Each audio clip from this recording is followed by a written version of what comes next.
दोस्तों नमस्कार। आपने जो थंबनेल में जो देखा है जी, उसके रिलेटेड ही वीडियो हम देखने वाले हैं। रेस्टोरेंट बिजनेस स्टार्ट करने से पहले ध्यान रखने वाली चीज़ क्या क्या होती है, तो उसके बारे में आज हम बात करेंगे।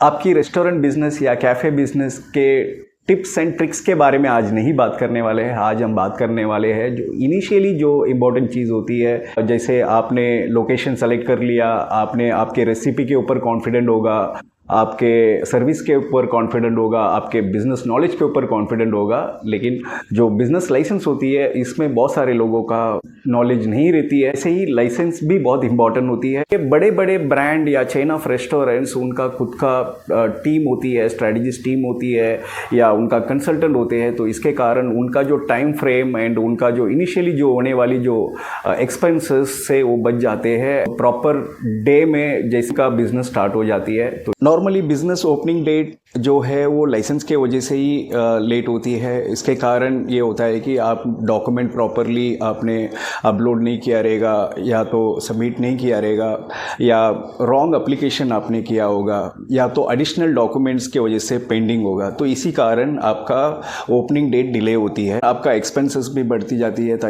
लाइक आपका रेंट चालू हो जाते हैं एंड अदर एक्सपेंसेस धीरे धीरे बढ़ने लगता है। आपको मैं ऐसा कुछ टिप्स ये वीडियो के जरिए मैं दूंगा ताकि आप नए बिजनेस स्टार्ट करने वाले हो, नया बिजनेस स्टार्ट करने की प्लान है, तो आपके लिए ये वीडियो फ़ायदे में होगी। चलो आइए हम एक एक पॉइंट्स पे हम जाते हैं कि कौन से पॉइंट्स ऐसी होती है जो आपको ध्यान रखना है। चलिए आइए हम देखते हैं कि लाइसेंस अप्लाई करते वक्त आपका टाइम वेस्ट नहीं होने से कैसा बचाए। तो उसके लिए क्या क्या ट्रिक्स एंड टिप्स है वो हम लोग देखेंगे।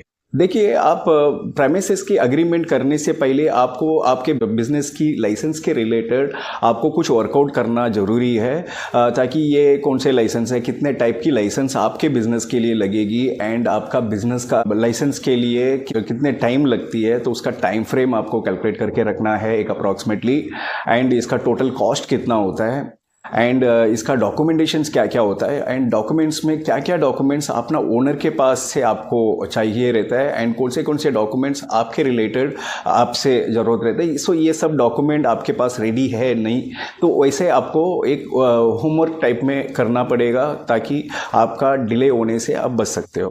दूसरा पॉइंट ये है कि अगर आप मुंबई जैसे मेट्रो सिटीज़ में आप रेस्टोरेंट कैफ़े बिजनेस अगर आप स्टार्ट करते हो, तो नॉर्मली एक 3-4 लाइसेंस मैंडेटरी लाइसेंस लगती है, जैसे शॉप एक्ट हो गया, FSSAI लाइसेंस हो गया, एंड हेल्थ लाइसेंस हो गया, एंड आपका स्टॉल बोर्ड लाइसेंस हो गया। तो ये सब मैंडेटरी लाइसेंस होता है। उसके अलावा छोटे छोटे लाइसेंस होता है, लेकिन मैंडेटरी लाइसेंस आपका बिजनेस स्टार्ट करने के लिए कौन से ये 4 लाइसेंस बहुत इंपॉर्टेंट होता है।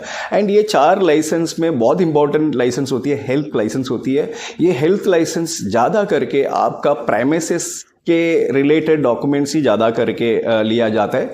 तो इसमें आपका जो ओनर जो है, प्रेमिसेस का ओनर जो है, उनके पास आपको एक वही मदद कर सकता है। पॉइंट नंबर 3, आपका ओनर से आपको ये कंफर्म करना है कि अगर जो भी डॉक्यूमेंट्स आपने जो होमवर्क किया है उसके रिलेटेड का डॉक्यूमेंट्स ये दे सकते हैं कि नहीं, ऑलरेडी उनके पास है कि नहीं। हेल्थ ऑफिसर्स या तो लाइसेंस के ऑफिसर इंस्पेक्शन करने के लिए आता है, कुछ एडिशनल डॉक्यूमेंट मांगते हैं, तो ये डॉक्यूमेंट्स दे सकते हैं या नहीं करके उनको बात करना पड़ेगा। क्योंकि मैं ये इसीलिए पूछ रहा हूँ, कभी कभी क्या हो जाता है, आप प्रॉपर एप्लीकेशन किया होगा, आप प्रॉपर डॉक्यूमेंट दिया होगा, कुछ एडिशनल डॉक्यूमेंट्स अगर उनको ज़रूरत होता है, कभी ऑफिसर्स को ज़रूरत रहता है, तभी वो टाइम पे ओनर्स का सपोर्ट नहीं मिलता है। ओनर्स क्या बोलता है, नहीं वो मेरे पास था, गुम गया, या मेरे पास अभी मिस आउट हो गया, या नहीं वो नहीं चांस है, वो चांस नहीं है। क्योंकि उनको तो क्या है, बाड़ा स्टार्ट हो गया है, एंड रेंट अग्रीमेंट बन गया है, बाड़ा स्टार्ट हो गया है, तो अभी आपका वो तकलीफ ज़्यादा लोग देखेंगे नहीं। तो आपका तकलीफ को भी अपना तकलीफ करके जो देखने वाले जो ओनर्स होते हैं, तो वो मतलब वैसा ओनर्स है क्या नहीं, वो प्रॉपर डॉक्यूमेंट दे सकता है क्या नहीं, ऐसा करके आपको एक उनके साथ में एक रिलेशन बिल्ड करना पड़ेगा। देखिए अगला पॉइंट हो गया जो कमर्शियल टैक्स रिसिप्ट हो गया, PR कार्ड हो गया, 7/12 हो गया, जो भी है प्राइमेसिस रिलेटेड डॉक्यूमेंट ओनर के पास है या नहीं करके वो भी कंफर्म कर लीजिए। हेल्थ लाइसेंस जैसे इंपॉर्टेंट लाइसेंस अप्लाई करते वक्त कुछ स्ट्रक्चरल चेंजेस हुआ या नहीं करके आपको ओनर को पूछना जरूरी है। Structural for example structural changes मतलब इसका क्या हो जाता है, क्योंकि जो लाइसेंस होती है हेल्थ लाइसेंस, ये 3-4 डिपार्टमेंट का परमिशंस के बाद ही आपको हेल्थ लाइसेंस मिलती है। तो इसमें क्या होता है, जब भी बिल्डिंग एंड फैक्ट्री डिपार्टमेंट आती है तो उनका कैसा रहता है, नॉर्मली एक शॉप है, वो शॉप में ऑलरेडी मतलब जो स्ट्रक्चरल अप्रूवल मिला रहता है, वो स्ट्रक्चरल को अगर कुछ चेंजेस किया रहे, लॉफ्ट बनाया रहेंगे या दीवार बीच में कुछ दीवार या दीवार को तोड़ के कुछ, मतलब ये ऐसे टाइप में जो स्ट्रक्चरल चेंजेस होता है, ये आपको कंफर्म कर लेना है मतलब आपने चेंजेस किया है कि नहीं करके। अगर चेंजेस किया है तो उसका प्रॉपर परमिशंस कंसर्न डिपार्टमेंट से लिया है कि नहीं करके, वो एक बार आपको चेक कर लेना है। हो सकता तो फिजिकल कॉपी आप एक बार चेक कर लेंगे तो बहुत अच्छा हो जाएगा। या देखिए नेक्स्ट जो चीज़ है, मतलब आपको भी कुछ चीज़ कंप्लायंसेस रिलेटेड आपको नॉलेज होना चाहिए। फॉर एग्जांपल आपने रेस्टोरेंट या कैफ़े आप रखते हो, समझो अगर उसमें सिलेंडर्स वगैरह यूज़ होती है तो आपको बैकडोर होना ज़रूरी है। सिलेंडर यूज़ हो या ना हो तो आपको बैकडोर, एक रेस्टोरेंट रखे हो तो आपको बैकडोर होना ज़रूरी है। बैकडोर प्रॉपर अप्रूव करके लिया है या नहीं, या पहले से था तो कोई प्रॉब्लम नहीं है। अगर कुछ उन्होंने चेंजेस किया रहेगा तो उसका प्रॉपर अप्रूवल उन्होंने करके लिया है या नहीं।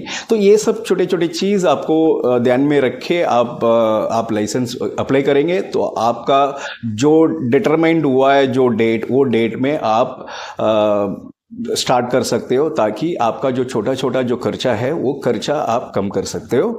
दोस्तों आई होप आपको ये वीडियो में कुछ इंफॉर्मेशन मिली होगी। इसी तरह जो आने वाले वीडियोस में नए लाइसेंस इंफॉर्मेशन के साथ हम आएंगे। Thank you very much.